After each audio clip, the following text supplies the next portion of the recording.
Assalamualaikum warahmatullahi wabarakatuh. Saya Revika Julia Citra dengan NIM 010212821653 akan membahas soal terkait UTS perencanaan pembangunan. Next. Jadi, di soal pertama ialah mengapa dan dalam situasi apa intervensi publik dalam hal perencanaan diperlukan. Jadi, sebelum kita membahas soal ini lebih lanjut, kita akan mengenal lebih dulu apa itu perencanaan. Jadi, perencanaan di sini ialah suatu kegiatan yang terkoordinasi untuk mencapai tujuan tertentu dalam waktu tertentu. Pada dasarnya, perencanaan merupakan bagian dari intervensi publik yang dilakukan oleh pemerintah dengan tujuan untuk mengatur masyarakat agar lebih tertata. Next. Nah, di sini ada mengapa alasan mengapa perlunya intervensi publik, yang dimana ada 4 alasan, yaitu kegagalan pasar, isu mobilisasi dan alokasi sumber daya, dampak psikologis dan dampak terhadap sikap atau pendirian, dan yang terakhir bantuan luar negeri. Jadi yang pertama ialah kegagalan pasar. Perencanaan muncul dikarenakan kegagalan dalam hal mekanisme harga untuk meningkatkan pertumbuhan, efisiensi, dan ketidakadilan. Semakin banyaknya permasalahan dalam hal pembangunan, maka semakin banyak pula atau semakin sering pula intervensi yang dilakukan oleh pemerintah. Yang kedua ialah isu mobilisasi dan alokasi sumber daya. Dengan keterbatasan sumber daya yang terdiri dari tenaga kerja, sumber daya alam, dan kapital, menyebabkan sumber daya ini harus dialokasikan dengan tepat untuk kegiatan yang lebih produktif, di mana dalam mencapai kegiatan yang produktif diperlukan rencana yang matang dan efisien. Yang keempat ialah bantuan luar negeri.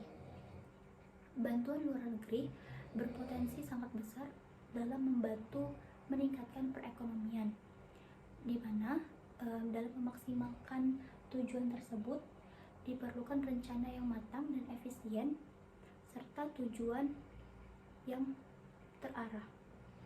Next. Dan yang selanjutnya ialah situasi yang mengharuskan perlunya intervensi publik. Jadi, intervensi publik yang dilakukan oleh pemerintah diperlukan dalam situasi ketika terjadinya kegagalan pasar dan eksternalitas. Pemerintah dalam mengintervensi pasar dapat melakukan berbagai cara, misalnya penyediaan barang publik dan redistribusi pendapatan. Soal kedua ialah jelaskan dan beri contoh 2 dari 7 mazhab perencanaan. Yang pertama, contoh pertama ialah perencanaan advokasi, di mana pada perencanaan advokasi ini terdiri dari keberpihakan, pendekatan, sifat, dan peran perencana. Perencanaan advokasi adalah teori perencanaan kota yang dirumuskan pada tahun 1960-an oleh Paul Davidoff dan Linda Stone Davidoff. Ini adalah perencanaan yang pluralistik dan inklusif, di mana perencana berusaha untuk mewakilkan kepentingan berbagai kelompok dalam masyarakat. Yang pertama ialah keberpihakan.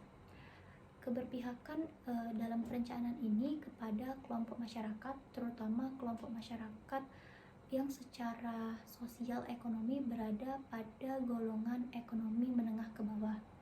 Yang kedua ialah pendekatan. Pendekatan dalam perencanaan ini dalam hal hukum dan objeknya itu dalam perencanaan adalah golongan yang lemah. Dan yang ketiga ialah sifat. Sifat dalam perencanaan ini meliputi sifat sosialis dengan lebih mengedepankan konsep kesamaan dan keadilan sosial seperti untuk kepentingan umum. Dan yang terakhir ialah peran perencana. Dalam perencanaan ini, peran perencana sebagai advokat dan pendamping sehingga membuat warga dapat memainkan peran yang aktif dalam demokrasi. Adapun contoh dari perencanaan advokasi ialah peta partisipatif JKPP. Peta partisipatif JKPP merupakan peta tata guna lahan yang merupakan hasil dari pemetaan partisipatif masyarakat Rampi, Luwu Utara, Sulawesi Selatan dengan fasilitasi JKPP. Selain itu, peta ini juga mendapat dukungan dari Pemda, dan keberadaan peta ini memberikan kejelasan dan kepastian ruang tata kelola kepada masyarakat. Dan yang kedua ialah perencanaan kolaboratif, di mana dalam perencanaan kolaboratif ini merupakan perencanaan yang memerlukan keterlibatan aktif dari pemangku kepentingan. Perencanaan ini telah ditetapkan dan dalam pengelolaan lingkungan di negara-negara maju, penetapan pendekatan ini menunjukkan keberhasilan. Peran perencana dalam perencanaan kolaboratif ini yang pertama itu mendengar keinginan masyarakat dan mengawasi terbentuknya konsensus.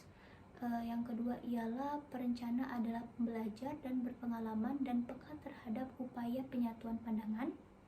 Dan yang ketiga ialah kepemimpinan tidak berfokus pada isu perencanaan, tetapi lebih berfokus agar masyarakat menyetujui dan yakin terhadap perencanaan yang disepakati dan adanya dominasi dari kepentingan golongan tertentu.